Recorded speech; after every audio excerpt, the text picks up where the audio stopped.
Muito boa tarde a todos. Hoje é dia 21 de junho de 2025 e nós iniciamos aqui da cidade de Curitiba mais um estudo da Revista Espírita. Este estudo é promovido pela Sociedade Espírita Obreiros do Senhor e demais estudos da Revista Espírita e outros estudos promovidos pela casa podem ser acessados através do nosso site www.obreirosdosenhor.org.br. Em nosso site você encontra o link para a nossa playlist no YouTube e também o link para participar conosco ao vivo. Se você está assistindo este vídeo de forma gravada, saiba que você pode participar conosco ao vivo e nos ajudar a estudar esta obra. O estudo da Revista Espírita vai ao ar todos os sábados às 14h30, horário de Brasil, Brasília. Venha nos ajudar a estudar essa grandiosa obra que é a Revista Espírita. Nós estamos estudando o ano de 1861 da Revista Espírita, chegamos ao estudo de número 93, e no estudo de número 93 iniciamos o mês de dezembro. Nesse mês de dezembro, Kardec ele vai iniciar com um aviso que eu vou fazer, e aí eu passo para o Pereira dar continuidade. Então, o aviso que Kardec traz é o seguinte: aos senhores assinantes que não quiserem sofrer atraso na remessa da Revista Espírita para o ano de 1862, que seria o 5º ano, são convidados a renovar a assinatura antes de 31 de dezembro. Os assinantes de 1862 poderão obter a coleção dos 4 anos precedentes em conjunto ao preço de 30 francos, em vez de 40, de modo que, com a assinatura atual, não pagarão pelos 5 anos senão 40 francos, ou seja, pelo mesmo preço terão os 5 anos em vez de 4, o que representa um desconto de 20%. Como no passado, os anos tomados isoladamente saem a 10 francos cada um. A segunda tiragem, dos anos de 1858, 59 e 60, se esgotou. Acaba de ser feita uma terceira reimpressão.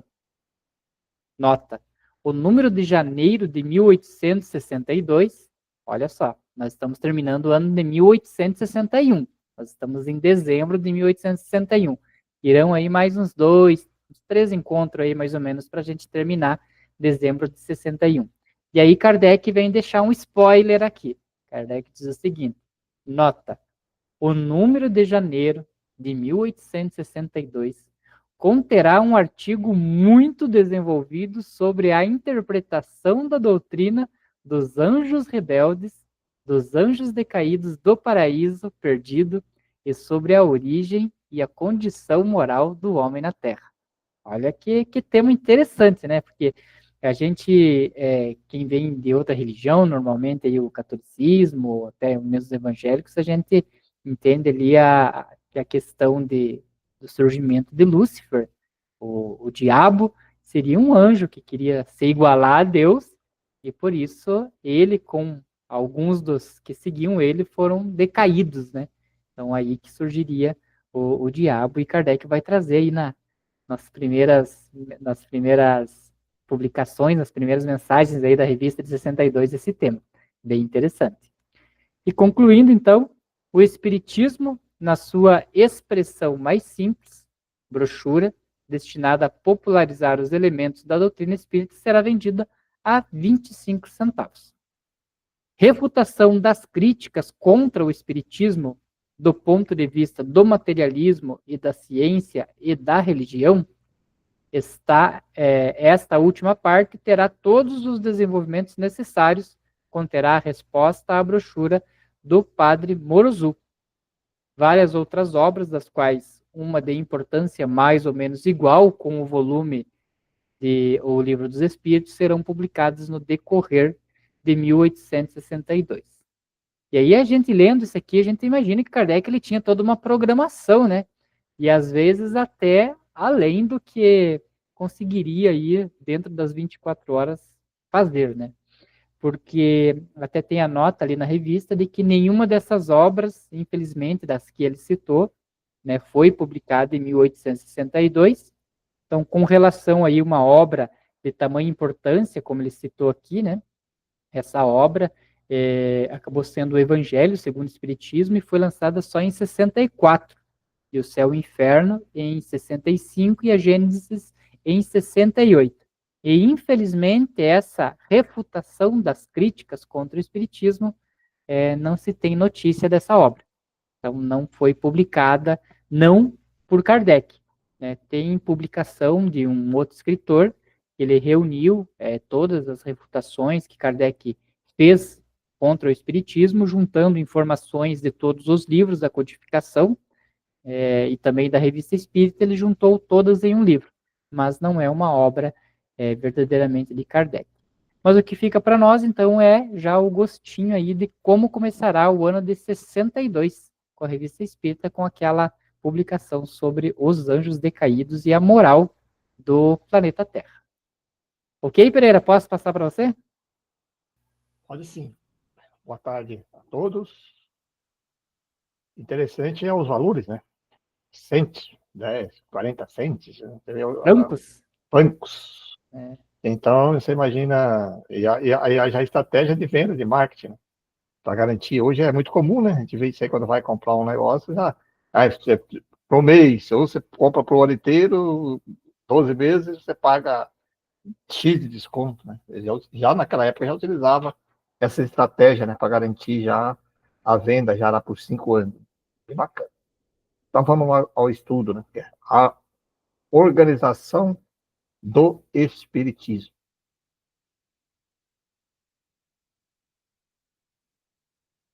Vamos lá, Kardec. Até o presente, embora muito numerosos, os espíritas se têm disseminados por todos os países, o que não constitui uma das características menos salientes da doutrina. Como uma somente levada pelo vento, fincou raízes em todos os pontos do globo. Prova evidente que sua propagação não é feita de uma camarilha, né? Que é um grupo fechado, né? Nem da influência local e pessoal. Há princípios isolados. Os adeptos hoje se surpreendem com o seu número e com a similitude das ideias inspira o desejo de aproximação. Procuram reunir-se e fundar sociedades. Assim, de todas partes, nos pedem instruções a respeito, manifestando o desejo de se unirem à Sociedade Central de Paris. É, pois, chegado o momento de nos ocuparmos do que se pode chamar a organização do Espiritismo. O Livro dos Médiuns contém observações importantes sobre a formação das sociedades espíritas, as quais remetemos aos interessados, rogando-lhes que meditem cuidadosamente.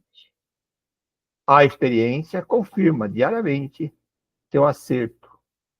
Nós as lembraremos de modo sucinto, acrescentando instruções mais circunstanciais.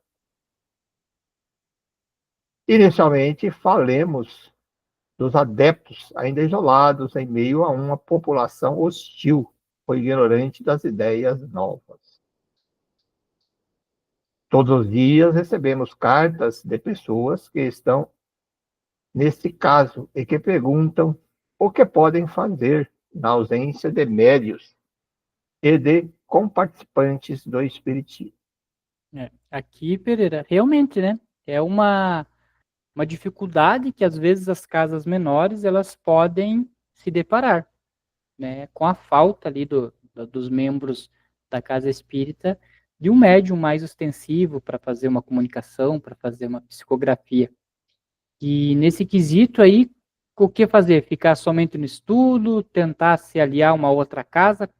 A casa quase que passou por essa experiência ultimamente, né, Pedro?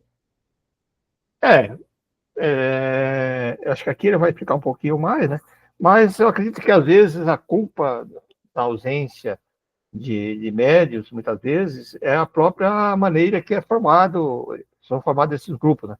Às vezes formam os grupos tão fechados, não querem abrir para entrar novas pessoas, não criam-se regras para a adaptação de outras pessoas de entrarem, e aí acaba, vamos dizer assim, dificultando que pessoas com mediunidade, ou por falta de formação de cursos, né, para preparar essas pessoas, que às vezes ocasiona essas ausências de médios, né? Mas nós sempre trabalhamos com grupo de formação de médios, nós tivemos algumas dificuldades, às vezes por afastamento desses médios, né? Não por falta, propriamente dita, né? Mas pode ocorrer sim, em grupos menores, em cidades do interior. Eu tenho notícias de cidades do interior que a gente tinha grupo de espírita lá que tem grande dificuldade por causa disso, né? Às vezes tem que ir para outras cidades mais próximas porque não conseguem formar um grupo completo, assim, de espiritismo. Mas vamos ver o que ele coloca aqui, ó. A época da pandemia que foi, né, um grande problema aí para as casas menores, que acabou aí, principalmente as casas que tinham pessoas de mais idade também, acabaram, né, não conseguindo fazer as reuniões presenciais, e a gente sabe que se começar a faltar no grupo mediúnico, sem uma organização, né, sem uma, não vou dizer permissão, porque nós temos o livre-arbítrio, né, mas sem um acordo aí com o plano espiritual, começar a faltar a vontade de voltar é difícil. E a pandemia ela favoreceu muito isso, né? Porque não foi obrigatório um afastamento, né? Os grupos não poderiam se reunir, e aí acabou que alguns grupos acabaram acabando mesmo.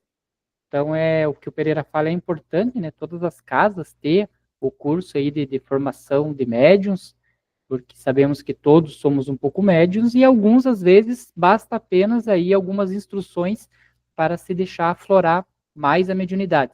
Então, quando se tem um curso aí, como o da casa, que é praticamente anual, a cada 2 anos forma um grupo, mas terminou aquele curso, praticamente já inicia um próximo, aí a gente sempre tem aí pessoas aí disponíveis para trabalhar.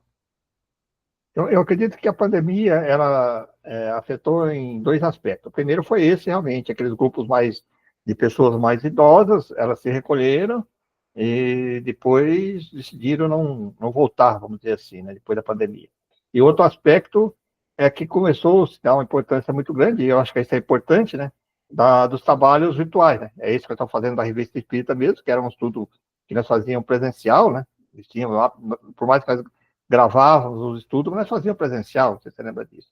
Então, aí já houve um avanço muito grande nas comunicações, que abriram bastante esses canais aí da gente fazer online, e as pessoas começaram a se unir online.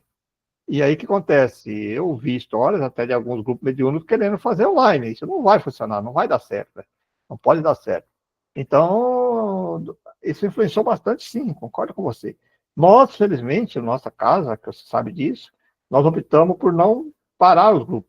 Praticamente paramos muito poucos, né? Mesmo na época da pandemia, quando se era permitido se deslocar, nós se reuníamos, os grupos fechados, com máscara e tal, e tivemos poucas paradas, vamos dizer assim, né? E eu já sei que outras casas mais de pessoas de mais idade e tal resolveram fechar aí por um longo período, né? Todas as atividades. Nós praticamente não paramos. Mesmo o magnetismo, tudo, nós trabalhávamos magnetismo online e depois voltamos já o mais rápido possível. Acho importante isso, né? Porque como é que você vai fechar né? Tem que tomar cuidado, concordo. Não estou dizendo que jamais respeitamos as leis da época, né, municipais, mas quando era permitido, nós se reunimos e os grupos nós continuamos, né? Praticamente param muito pouco. Mas vamos agora ao que o texto aqui. Estão numa situação em que apenas há um ano se achavam os primeiros espíritos dos centros mais numerosos de hoje. Pouco a pouco, os adeptos se foram multiplicando. E se tem recentemente, e se até recentemente havia cidades onde eram encontrados por unidades isoladas, hoje estão por centenas de milhares. Centenas de milhares. Em breve se dará o mesmo em toda parte. É uma questão de paciência. Quanto ao que devem fazer, é muito simples. Para começar, podem trabalhar por conta própria, impregnando-se da doutrina pela leitura e meditação das obras especiais. Quanto mais se aprofundarem, mais verdades consoladoras descobrirão, confirmadas pela razão. Em seu isolamento, devem julgar-se felizes por terem sido os primeiros favorecidos. Mas, se limitassem a acolher na doutrina uma satisfação pessoal, seria uma espécie de egoísmo. Em razão da sua própria posição, tem uma bela e importante missão a cumprir, a de espalhar a luz em seu redor. É bem importante essa observação que Kardec traz. No estudo passado, ele comenta sobre aqueles textos lá do Espiritismo na América, que comumente as pessoas, nessas reuniões particulares, elas acabavam conversando com parentes próximos desencarnados, amigos desencarnados. E Kardec, naquela época, ele incentivava muito essas questões das reuniões familiares, dos grupos pequenos ali na próprio lar, geralmente, onde se iniciava, né, todas as comunicações, e aí os grupos iam aumentando e se reunindo em sociedade, aí, propriamente dita, aí numa casa espírita. E ele traz aqui uma parte bem importante, né, que é para a pessoa estudar. Então ela fala aqui, ó, vocês podem trabalhar por conta própria, impregnando-se, ou seja, não é nem estudando, é se afundando na doutrina, né? É se impregnando da doutrina pela leitura e meditação das obras especiais, que acredito que seriam as obras que eles já tinham lançado, né? Então, no caso ali, nós estamos em 61, então já tinha o Livro dos Espíritos, e Médiuns acho que já tinha, não lembro, Pereira, o Livro dos Médiuns já tinha também, né? Então, eram os dois livros aí especiais que era para estudar. E aí eles chamam uma atenção que é o seguinte, mas se limitassem ou se limitem a colher da doutrina uma satisfação pessoal, porque isso seria uma espécie de egoísmo.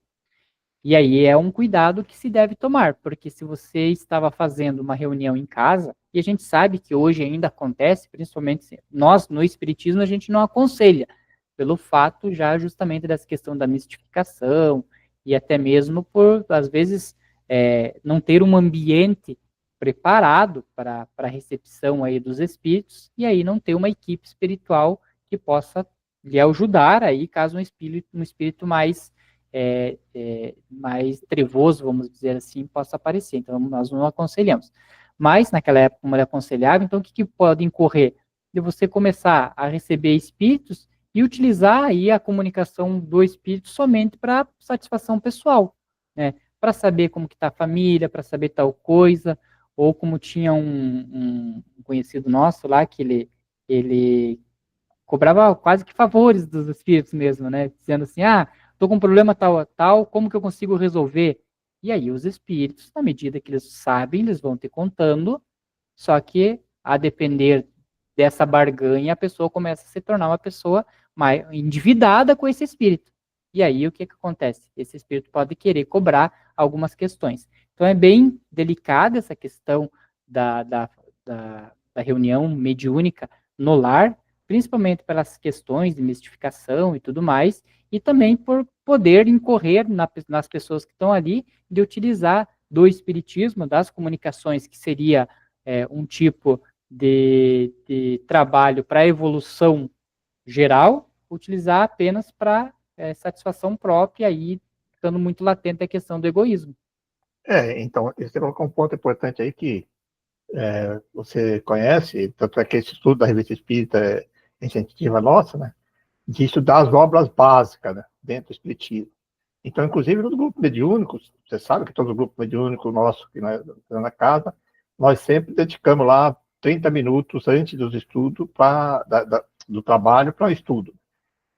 Numa época, tinha algumas pessoas que defendiam estudar outras obras, estudavam outras obras aí de outros autores. Então, nós optamos que não, que é para estudar as obras básicas. Então, e olha a importância, né? Você estudar lá o Livro dos Médiuns, O Céu e o Inferno, estou estudando agora recentemente, e assim sucessivamente, estudar Gênesis, você vai estudar. Por quê? Porque é ali que você tem os conhecimentos, né? Olha, nós estudamos recentemente o livro dos médios, você está repetindo, estudando, 30 minutos você estuda lá. É que nem ele fala, você está se aprofundando, impregnando, né, da doutrina, né, de meditação ali, está repetindo. E eu sempre fui um defensor, tanto é que eu do livro dos Espíritos, sou defensor do estudo das aulas básicas. Eu vejo que algumas instituições, outras que eu frequentava antigamente, pessoas tinham hábito, não, você quer começar a estudar Espiritismo, começa a cobra X, Y, e tal, não sei o quê. Peraí, gente, começa pelas obras básicas. Aí depois, não estou sendo contra as obras complementares que existem aí, outras obras aí muito bacanas de autores, né? Mas se você começa a ler por lá, você pode se confundir, né? Porque se você não conhece o fundamento principal da doutrina espírita, você pode interpretar de forma errada, né? Então a gente sempre ressalta, estude as obras básicas. Acho que aqui lemos já, né? Esse já foi, né, Pereira? Ah. Tá.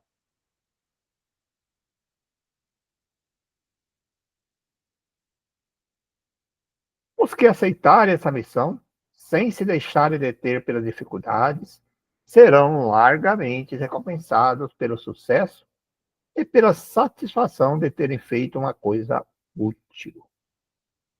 Sem dúvida, encontrarão oposição. Serão alvo das zombarias e do sarcasmo dos incrédulos, da própria malevolência das pessoas interessadas em combater a doutrina. Mas onde estaria o mérito se não houvesse nenhum obstáculo a vencer? Aos que forem detidos pelo medo pueril do que os outros pensariam deles, nada temos a dizer, nem um conselho a dar. Mas aos que têm a coragem da sua opinião, que está acima das mesquinhas considerações mundanas, diremos que o que tem a fazer se limita a falar abertamente do Espiritismo, sem afetação, como de uma coisa muito simples e muito natural, sem a pregar, e, sobretudo, sem buscar nem forçar convicções, nem fazer prosélitos a qualquer preço. Olha que frase essas últimas aí, né? Nossa, que é. E eu fico até feliz porque eu sigo piamente esse conselho dado por Kardec. Porque eu acho que a gente deve mesmo falar do Espiritismo. Teve oportunidade, tem que falar. Ele fala aqui, né? Ó, diremos que o que tem a fazer se limita a falar abertamente do Espiritismo. É isso que a gente tem que fazer. Aqui, como nós estamos num estudo, óbvio que nós vamos adentrar em temas mais específicos, vamos aprofundar uma questão sobre mediunidade, sobre o grupo mediúnico, mas aqui nós já nos reunimos com este propósito. Agora, quando você está em um grupo de pessoas, vamos falar em materialização, vamos falar em mediunidade, em todas as coisas que nós falamos aqui na Vida Espírita, óbvio que isso, para quem não conhece, vai assustar a pessoa.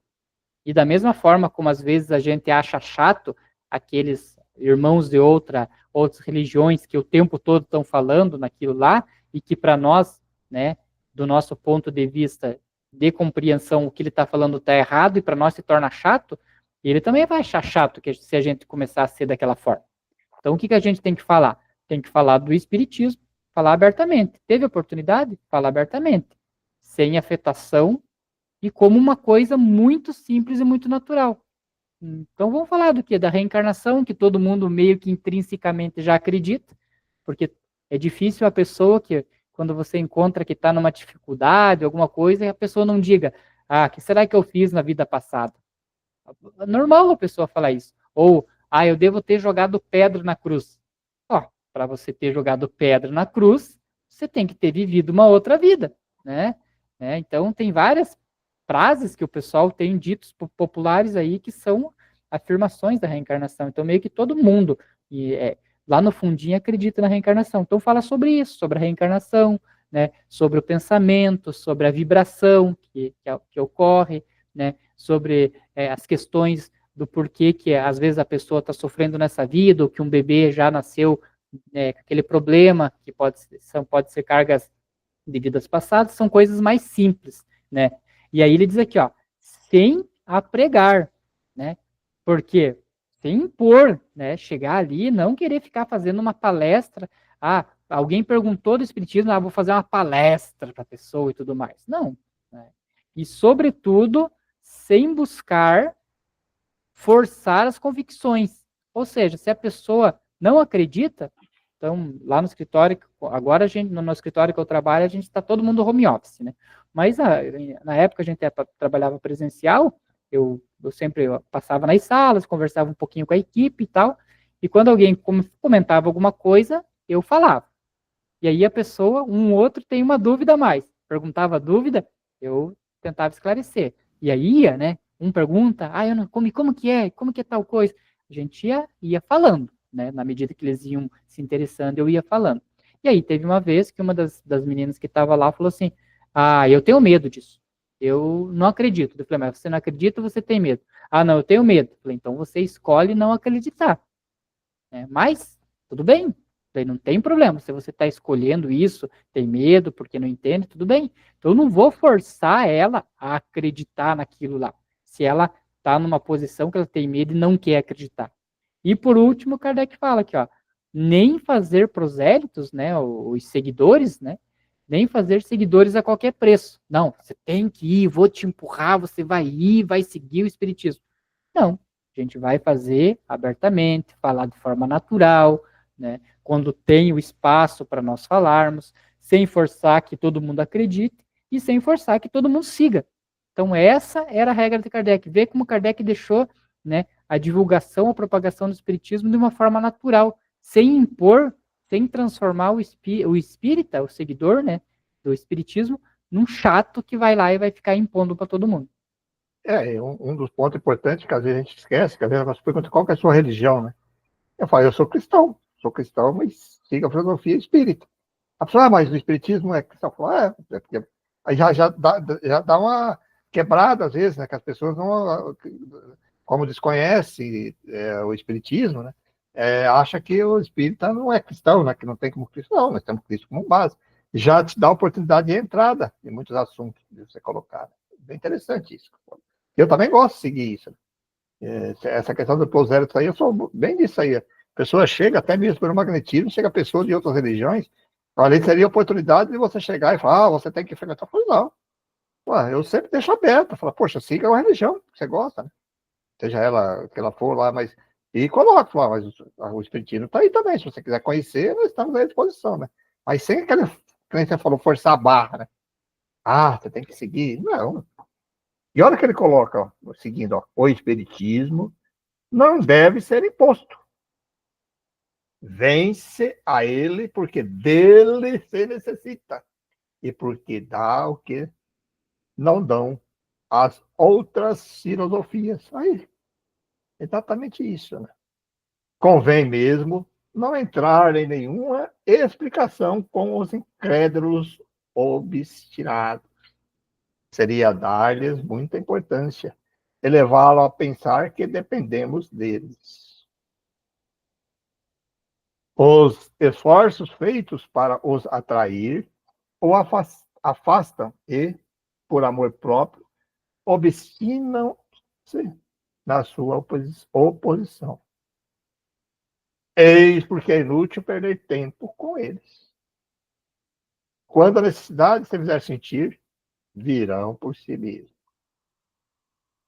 Enquanto esperamos, é preciso deixá-los tranquilos, satisfeitos no seu ceticismo, que, acreditai, muitas vezes lhe pesa mais do que dão a aparecer.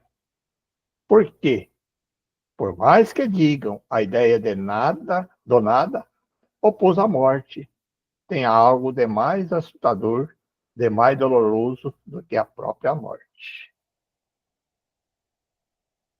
Mas, ao lado dos gracejadores, há pessoas que perguntarão: o que é isto? Apressai-vos então em satisfazê-las, proporcionando-lhes as explicações conforme a natureza das disposições que nelas encontrares. Quando se fala do Espiritismo em geral, é preciso considerar a palavra que se pronunciam como grãos lançados ao léu, rocado, né? Muitos deles caem sobre pedras e nada produzem. Mas se cair um só em terra fértil, deveis julgar-vos felizes. Cultivai e ficais certos de que essa planta, frutificando, dará origem a outras tantas. Isso aqui é uma coisa interessante. Eu tenho comigo um, um jargão que é o seguinte, que quando você estiver pronto para seguir o Espiritismo, para escutar sobre o Espiritismo, alguém vai aparecer para você. Comigo foi assim já 20 e tantos anos atrás, e eu já fui essa pessoa de levar o Espiritismo para outras tantas.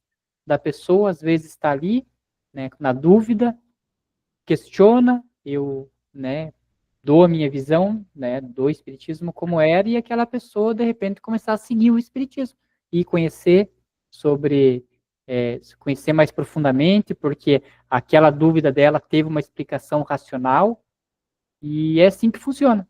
Então, quando a pessoa está pronta, apta a seguir, a conhecer mais do Espiritismo, provavelmente vai haver uma pessoa ali para falar sobre ele. E essa pessoa pode ser você. Você que está assistindo a gente agora, né? Você pode ser essa pessoa. Se você tem esse conhecimento, você pode ser esse canal aí que vai abrir a mente da pessoa, vai elucidar ela sobre uma questão e ela vai começar a sair daquele mundo que ela estava ali, às vezes até estacionada naquela questão, ela começa a seguir aí a doutrina e conseguir evoluir aí, tanto na parte racional, material, intelectual, quanto na parte da evolução espiritual. E aí a gente vê que é muito fácil, né, de nós fazermos o bem. Quando nós levamos uma palavra boa, quando nós levamos uma instrução boa, nós estamos fazendo o bem. E aí Kardec vem, né, dizer isso aqui, ó. Mas quando nós falamos, vamos falar sobre o espiritismo. Falei para 100, para 200, né, tive a oportunidade de falar, ninguém quis. Tudo bem, né? Eu estou fazendo a minha parte. O que vai acontecer? Vai acontecer que nem a parábola do semeador.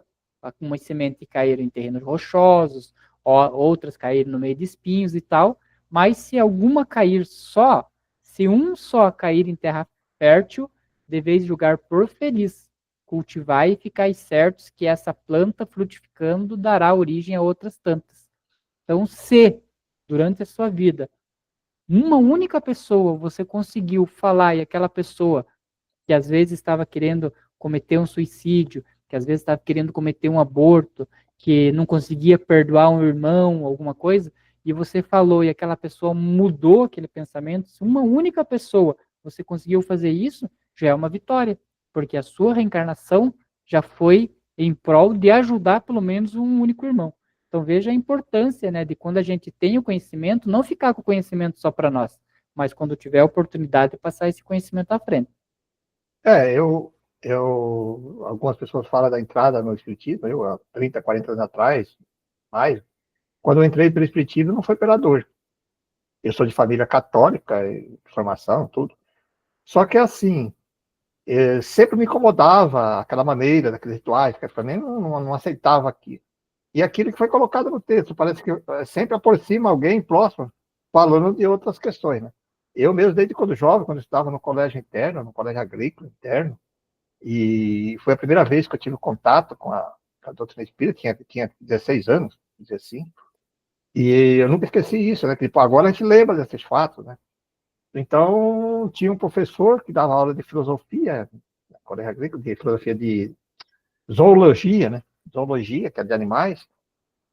Esqueci, nunca esqueci o nome dele, Beltrão. E ele era espírita, né? E ele não falava assim também, assim, mas aí alguns colegas sabia que ele era, e um dia ele convidou, só, se você quiser ir lá, e lá para você sair do colégio, que era na região de Presidente Prudente, você sair no colégio, era longe da cidade, você tinha que ter uma permissão para você sair na portaria, que você não podia sair assim, né, fora dos horários, para ir à noite, principalmente assim, para a cidade, você não podia sair, né, porque era colégio interno, né. de homens, e aí ele, arruma para você uma permissão para vocês ir e tal, né, para sair lá, para você ir lá para assistir, mano. E foi a primeira vez que eu tive contato. Aí quando nós fomos lá, entramos lá, nunca esqueci isso. Você imagina, fica na mente da gente. Era, aí a casa tinha palestra, tudo lá, mas a gente, moleque, né, de 16, a gente era na cabeça, só meio de gozação, de curiosidade, com medo danado, né? Medo, vai falar espiritismo, medo, tá? Aquele, você não desconhecer. E, e no primeiro dia lá que tinha lá, que sabe que as casas espíritas, desde aquela época, e hoje também tem assim, tem os passes, né, no final lá e tudo lá. E quem disse que eu entro naquele passe lá para entrar? Não, na verdade, não entrei de jeito nenhum. E hoje sou organizador, você imagina uma coisa dessa, né? Com medo, aí os caras, não, que você tem que ir, que você vê lá, que não sei o quê, contava história, né? E aí o que acontece? Ele deu um livro para nós. Se eu não me engano, acho que era o Evangelho, nem lembro mais agora, né? E aí eu começava a ler aquilo lá, acho que foi o livro dos Espíritos mesmo que ele deu. Eu lembro disso aí, porque aí eu ficava no colégio e como eu morava na região mais distante, as pessoas que moravam próximo no fim de semana ia para casa deles, voltava, né? Porque morava na região, chegava no sábado de manhã e ia embora para as casas deles, voltava só na segunda-feira de manhã, né? E como que era de longe, ficava dentro do colégio. E aí eu ficava sozinho, porque era alojamento, beliche, né? Quatro pessoas cada quarto. Os outros colegas lá moravam perto, embora eu ficava sozinho. Era uma cobertura de zinco e tinha pasto, assim, era uma fazenda, né? E aí tudo que é barulho que dia para mim, aquilo era espírito, né? Aquilo me dava um medo tremendo, até eu começava a ler aquilo lá. Você imagina, né? Você vê, eu estou falando isso de coração, porque você imagina, o primeiro início foi isso. Mas aí eu comecei a ler aquilo lá, comecei a achar uma coisa assim interessante, né? Tempos depois eu encontrei uma outra pessoa, uma amiga minha, que é falecida, inclusive, e ela era espírita e ela me deu a Gênesis. Você precisa ver? Aí eu comecei a ler aquela gente, quando eu comecei a olhar aquelas questões ali das curas, né, dos milagres, aquela explicação, puta, isso aqui para mim tem muito sentido, né? Saía totalmente fora, eu comecei a conhecer. E depois daquilo lá, por mais que eu saía, eu tive umas passagens que eu tive para o Nordeste, fiquei longe, e a única que estava, né? Ela estava no hotel, estava no lugar lá, tinha uma pessoa espírita. Ela falou, eu não era frequentador espírita, mas olha, aqui mostrava o livro, explicava, conversava com você. Quer dizer, você vê, tudo vai colocando para te levar você para o espiritismo. Aí quando eu estava em Foz do Iguaçu, retornei de novo essa colega minha que estava lá, aí começava a frequentar, né? Aí começa a assistir palestra, quando vai lá, em outro bem longe, assim, aí já vai sem medo, você começa a entender um pouquinho mais. Até quando eu cheguei em Curitiba, pela primeira vez, isso aí foi em 2000 e pouco, né? Aí eu cheguei, acho que antes de 2000, 97, 90. E aí a primeira coisa que eu fui, que eu morava, encontrei uma casa espírita perto lá e comecei a frequentar. Comecei a frequenta, né? Chegava no domingo, já saía rapidinho.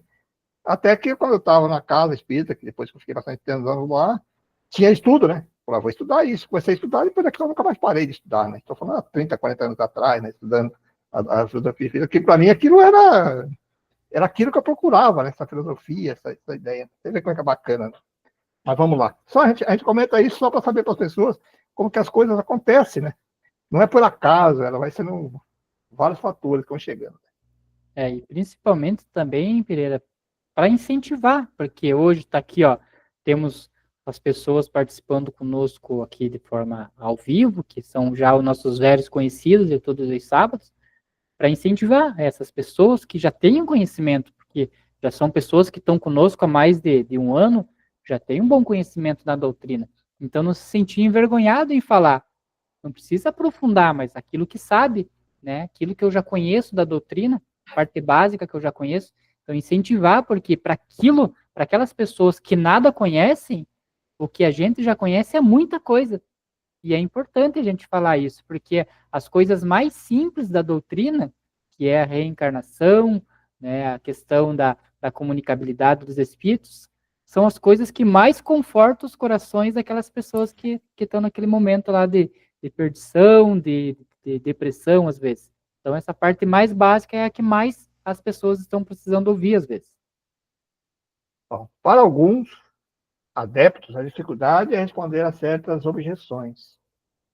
A leitura atenta das obras lhes fornecerá os meios. É isso que eu estou falando, você estudou a básica, porque eu percebo assim também, que muita pessoa se empolga, né? Começa a conhecer o espiritismo, já acha que é doutor, e a pessoa às vezes pergunta e era para dar respostas totalmente sem fundamento.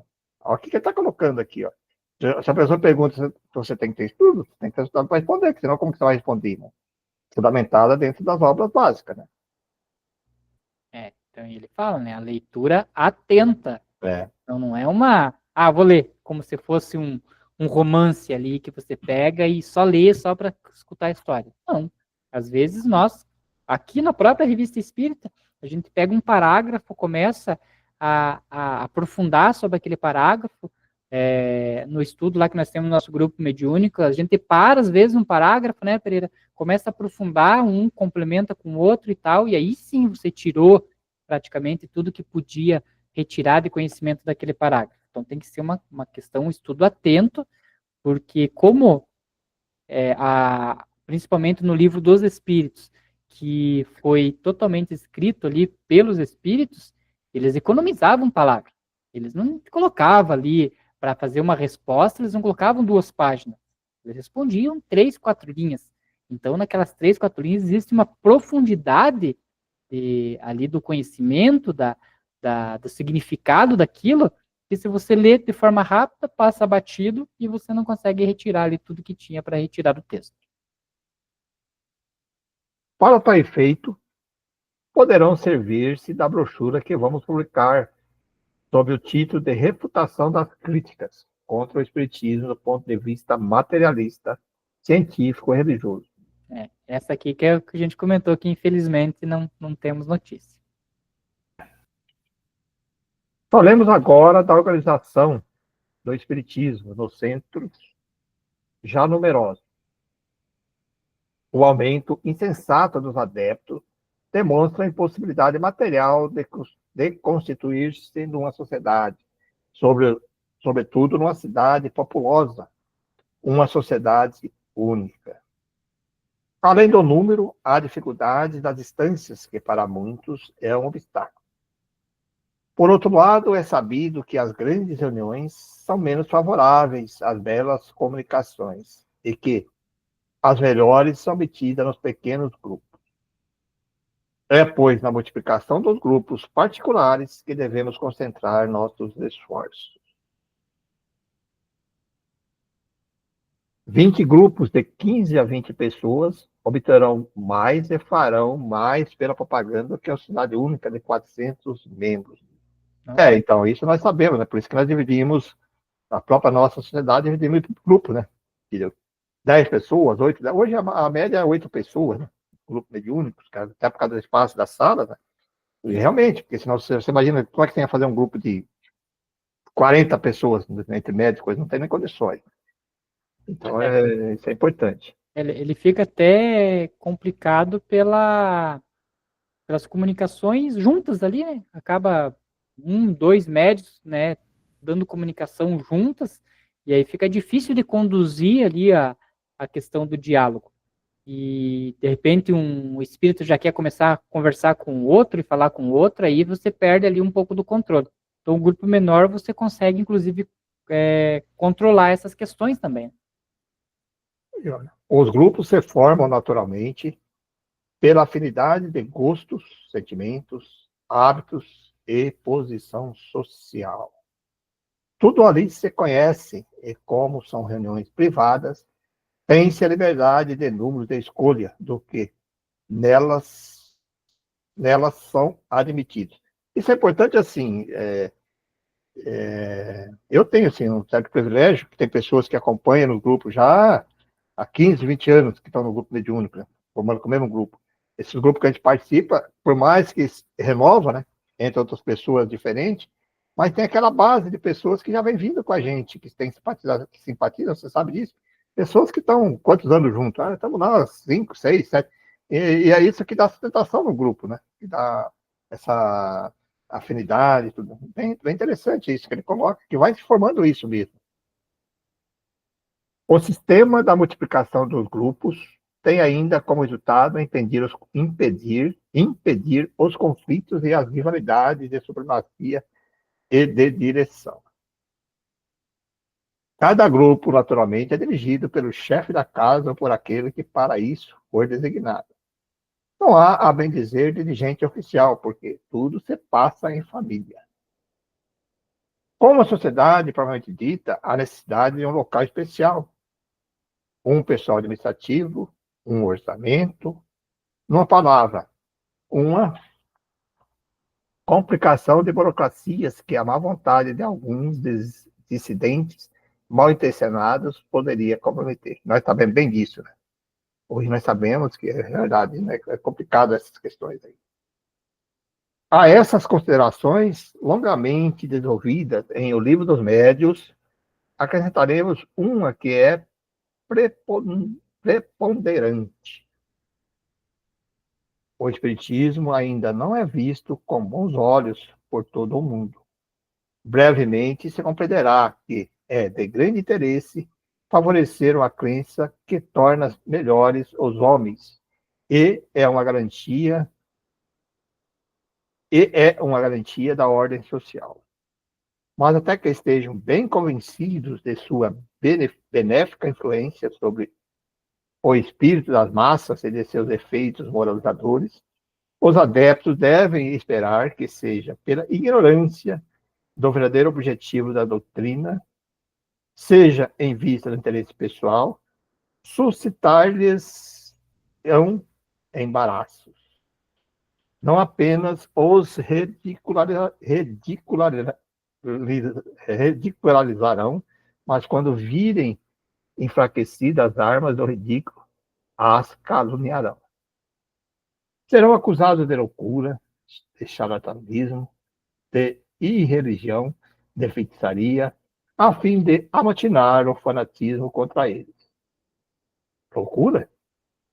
Sublime loucura esta que faz crer em Deus e no futuro da alma. Para os que em nada creem, com efeito, é loucura acreditar na comunicação entre os mortos e os vivos. Loucura que faz a volta ao mundo e atinge os homens mais eminentes. Charlatanismo? Charlatanismo. Eles têm uma resposta peremptória. O desinteresse, pois o charlatanismo jamais é desinteressado. E religião? Logo eles, que assim que tornam espíritas, ficam mais religiosos do que antes. Feitiçaria e comércio com o diabo. Eles que negam a existência do diabo, só reconhecem Deus como o único Senhor Todo-Poderoso, soberano, justo e bom. Singulares feiticeiros estes que renegariam o seu Senhor e agiriam em nome de seu antagonista. Na verdade, o diabo não deveria estar muito contente com seus adeptos. Mas as boas razões não constituem a mínima preocupação dos que querem provocar discussões. Quando alguém quer matar seu cão, diz que está raivoso. Felizmente, a Idade Média lança seus últimos e pálidos clarões sobre o nosso século. Como o Espiritismo lhe vem dar golpes de misericórdia, não é de admirar vê-la tentar um supremo esforço. Mas sosseguemos, a luta não será longa. Todavia que a certeza da vitória não nos torne prudentes, porque uma imprudência poderia, se não comprometer, pelo menos retardar o sucesso. Por esses motivos, a construção de sociedades numerosas talvez encontrasse obstáculos em certas localidades, o que não ocorreria com as reuniões familiares. Acrescentemos ainda uma consideração. As sociedades, propriamente ditas, estão sujeitas a numerosas vicissitudes, uma circunstância favorável. 1000 causas dependentes ou não de sua vontade pode levar à dissolução. Assim, suponhamos que a sociedade espírita tenha reunido todos os adeptos de uma mesma cidade e que, por uma circunstância qualquer, deixe de existir, eis os membros dispersos e desorientados. Agora, Se em vez de houver 50 grupos, caso algum desapareça, sempre estarão outros e outros se formarão. São outras tantas plantas vivazes existentes, né, que, a despeito de tudo, continuam brotando. Não tenhais no campo somente uma grande árvore. O raio pode abatê-la. Tende 100, e ao mesmo raio não atingirá todas. Quantos menores, mais expostas estarão. Assim, tudo milita em favor do sistema que propomos. Quando um primeiro grupo fundado em qualquer parte torna-se muito numeroso, que faça como abelhas, que, como enxames saídos da colmeia materna, fundem novas colmeias, que por uma vez formarão outra. Terão outros tantos centros de ações irradiando em seu respectivo círculo, e mais poderoso para a propaganda do que uma sociedade única. Esse aqui eu acho importante. Esse aqui ele tem. Eu me lembro que quando era criança, até minha adolescência, ali, até meus 14, 15 anos mais ou menos, eu era católico e eu participava da Legião de Maria. E aí, na Legião de Maria, ele tem uns grupinhos pequenininhos ali, né, de 8, 10 pessoas, quase como se fosse uma reunião mediúnica ali, com poucos membros, né, mas ali são as orações, e eu até comento que uma das questões que eu, do catolicismo, que eu gostava, que eu achava interessante, era a questão da Legião de Maria, pelo fato de que, de 2 em 2, eles tinham tarefas para fazer durante a semana. Então, 2 em 2, você tinha uma tarefa para fazer. Às vezes era visitar um doente, era fazer alguma coisa lá na igreja. Então, ele tinha as missões ali, que eles chamavam de trabalhos, né? Você tinha que fazer um trabalho social naquela época. E era legal, né? Eu gostava, assim, de ir, conversar. Às vezes a pessoa está doente, enferma e não saía mais nada de casa, recebia ali pessoas jovens, né, falando de Deus, aquilo reanimava a pessoa. E esses grupos, às vezes, cada grupinho tinha o seu nome, né? Eu me lembro que o nome do nosso grupo era Nossa Senhora Auxiliadora dos Cristãos. E aí, quando esse grupo ia crescendo, crescendo, quando chegava ali com umas 20 pessoas, eles desmembravam, né? Então, ele montava um segundo grupo, virava 2 e 10 de novo. Por quê?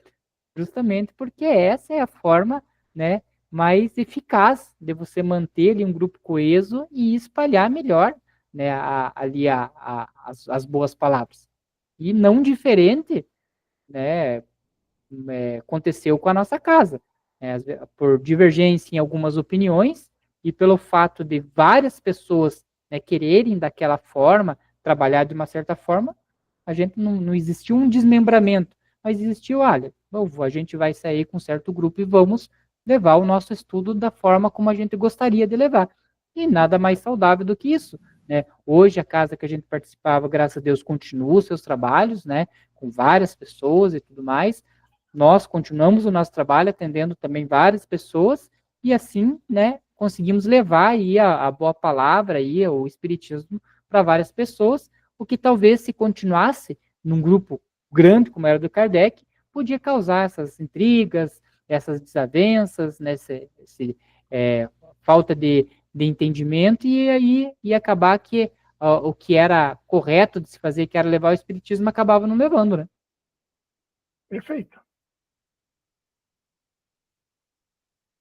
Então, isso. Admitida, pois, em princípio, a formação dos grupos, resta o exame de várias questões importantes. A primeira de todas é a uniformidade na doutrina. Esta uniformidade não seria mais bem garantida por uma cidade compacta, pois os dissidentes sempre teriam facilidade de se retirar, formando um grupo à parte. Quer a sociedade seja una ou fracionada, a uniformidade será a consequência natural da unidade de base que os grupos adotarem. Será completa em todos os que seguirem a linha traçada em O Livro dos Espíritos e em O Livro dos Médiuns. Um contém os princípios da filosofia da ciência ou outras regras da parte experimental prática. Estas obras estão escritas com bastante clareza, de modo a não ensejar interpretações divergentes, condição essencial de toda a doutrina nova. Isso reforça aquilo que eu falei já, né? De estudar as obras básicas. E seguir o que está escrito ali.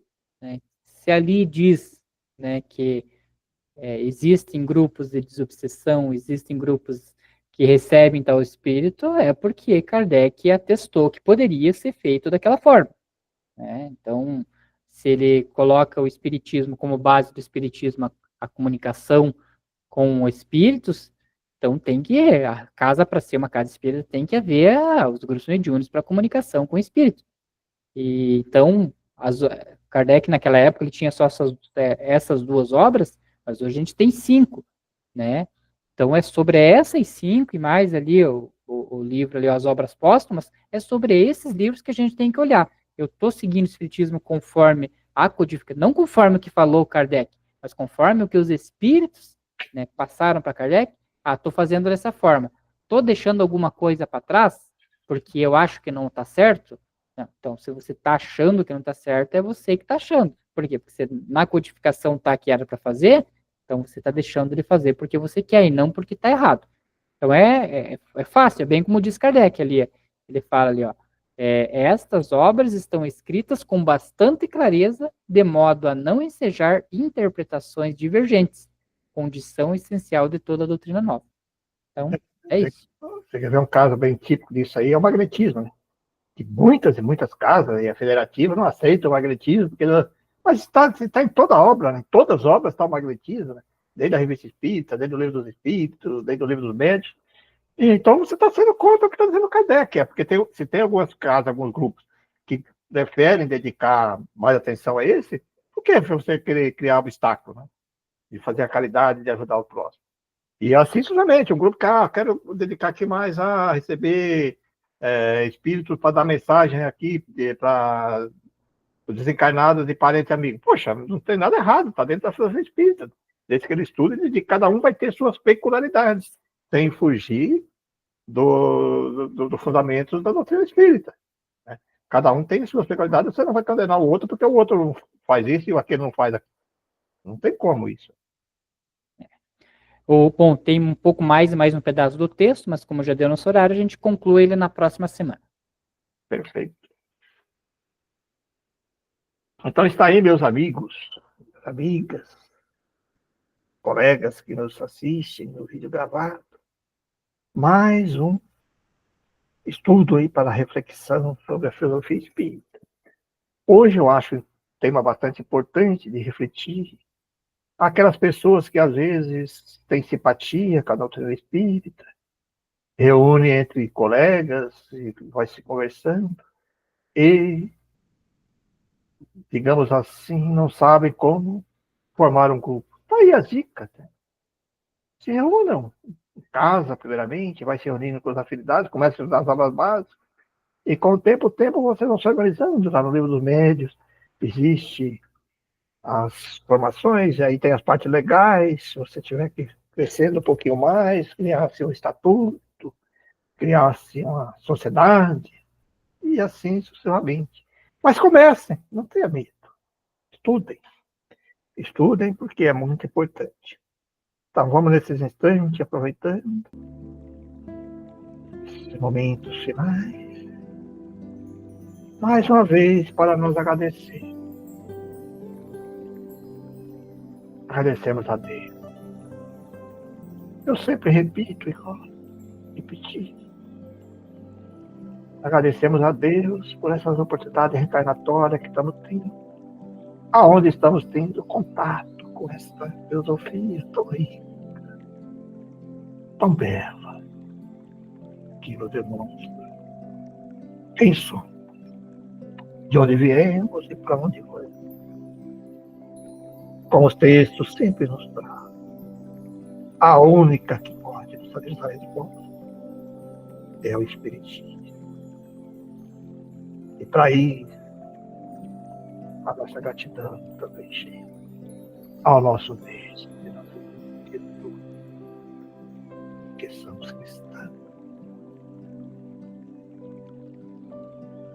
E encontramos lá no Evangelho, nas obras cristãs, o caminho, o bem, a maneira de conhecer a lei divina. O nosso querido mestre, após o período de maturação do cristianismo, como prometimos, trouxe e colaborou na sua condenação, na revelação do Espiritismo. Cristo, como Espírito de verdade, condenou tudo esta adaptação, esta divulgação, esta codificação da filosofia espírita. Por isso a nossa gratidão, e nosso amor, a nosso Mestre Jesus. A nossa gratidão a todos os amigos espirituais que nos acompanham, nos orientando, nos alertando, nos ajudando a também compreender melhor a lei divina. E assim, nossos fraternais abraços e vibrações a todos aqueles amigos espirituais que nos acompanham, a todos os amigos que nos assistem e a todos aqueles que estão presentes aqui conosco nesse mundo. Que possamos ter uma excelente semana. Podemos estar reunidos na próxima semana para mais um estudo desta filosofia tão rica. Que assim seja.